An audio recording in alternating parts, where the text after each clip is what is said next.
quero lhe perguntar: você é cristão? Cristão genuíno? Cristão verdadeiro?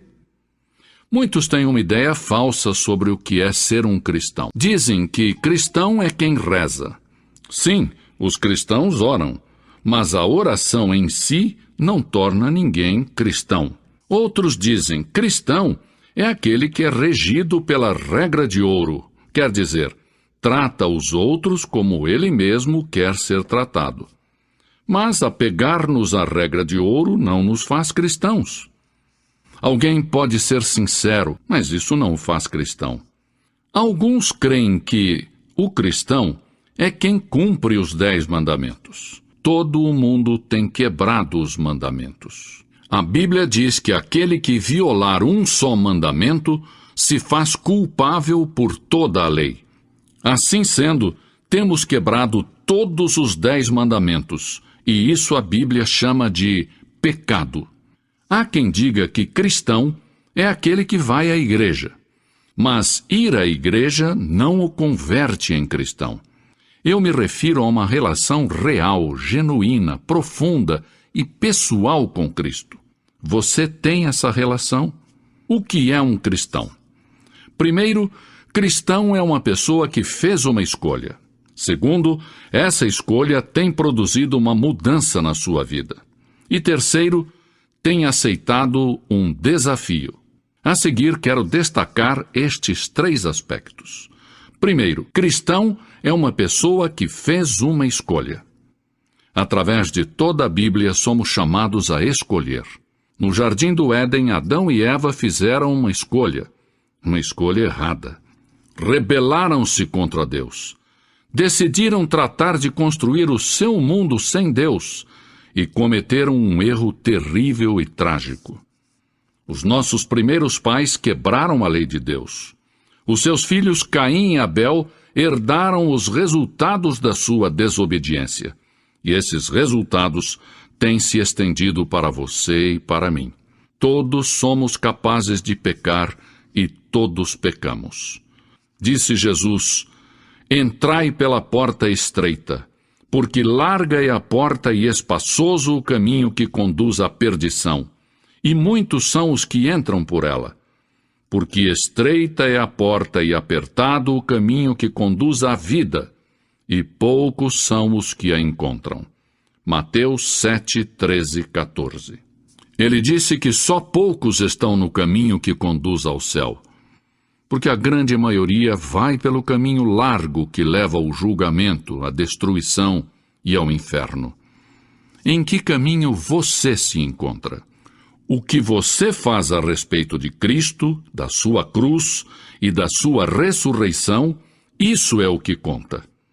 Se perante a cruz entramos pela porta estreita e dizemos: sim, Senhor, eu creio, me aparto dos meus pecados, estou disposto a mudar de vida, então estamos tomando o caminho pela senda estreita, que pode ser rochosa, áspera e difícil, mas ao fim do caminho se acha o céu.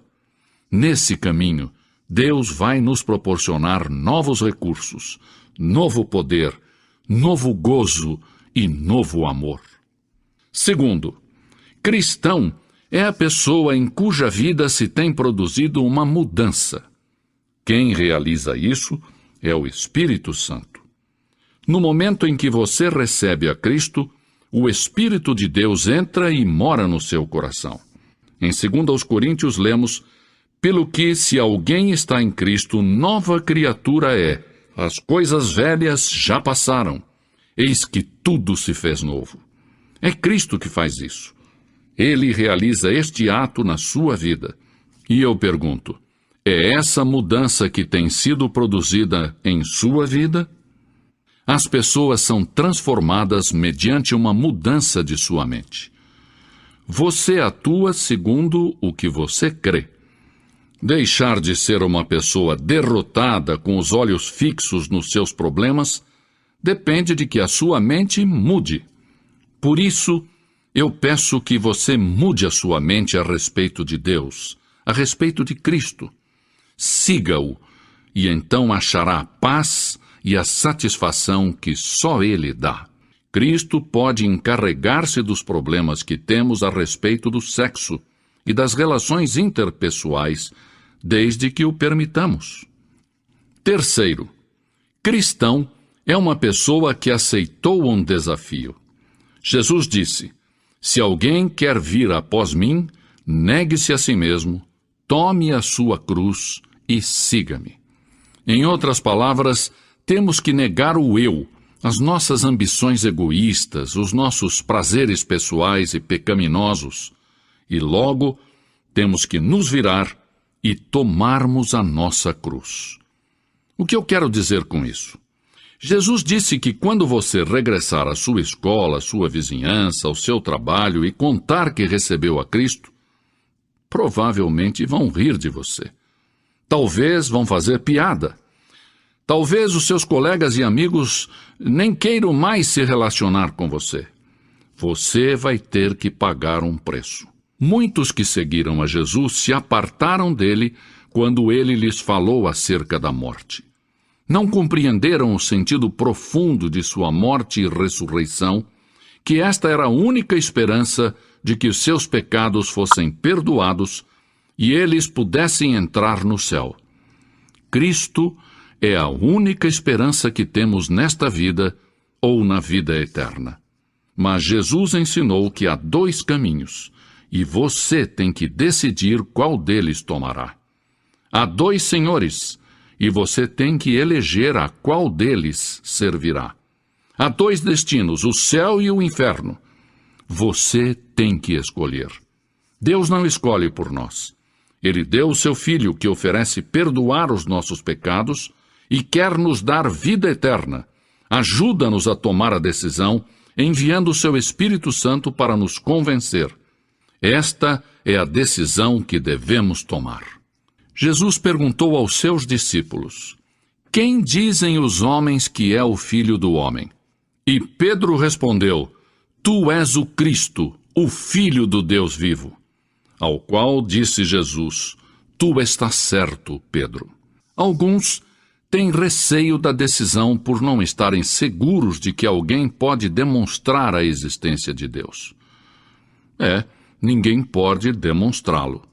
Não podemos ir a um laboratório científico e dizer: aqui está Deus numa proveta. A Deus aceitamos por fé. A Bíblia nos diz que Deus é Espírito. Ele criou o mundo. Ele existe desde a eternidade até a eternidade. Ele tem dito: eu, o Senhor, não mudo. Mas a Bíblia também diz que Deus é amor. Ama a você, se interessa por você. Tem contados até os fios de cabelo da sua cabeça. Ama você com amor eterno. E Ele deseja perdoar você, penetrar na sua vida, no seu lar, no seu trabalho e em todas as relações para ajudar você. Algumas pessoas fazem perguntas sobre a Bíblia. Podemos confiar na Bíblia? Jó disse: guardei as palavras da sua boca mais do que minha comida. Diz a Bíblia: toda a Escritura é inspirada por Deus. Deus inspirou a Bíblia. Eu não entendo tudo o que ela diz, mas por fé aceito a Bíblia como a palavra de Deus.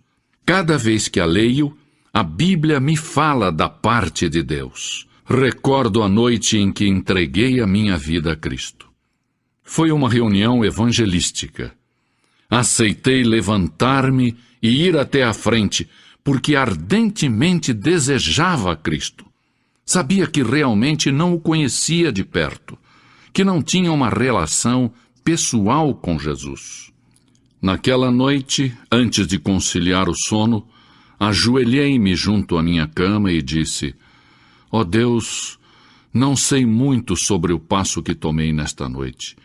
Na verdade, não sei muito sobre ti, mas pelo pouco que sei, te rogo que me mudes, que me transformes numa nova pessoa. Bem, a partir daquela noite, eu passei a ser diferente. Deus tinha tomado a minha vida e começou a manifestar-se nela de uma maneira maravilhosa. Alguns rejeitam a Cristo por causa da própria igreja.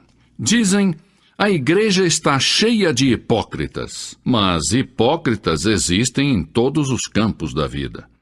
A igreja é para pecadores salvos pela graça de Deus.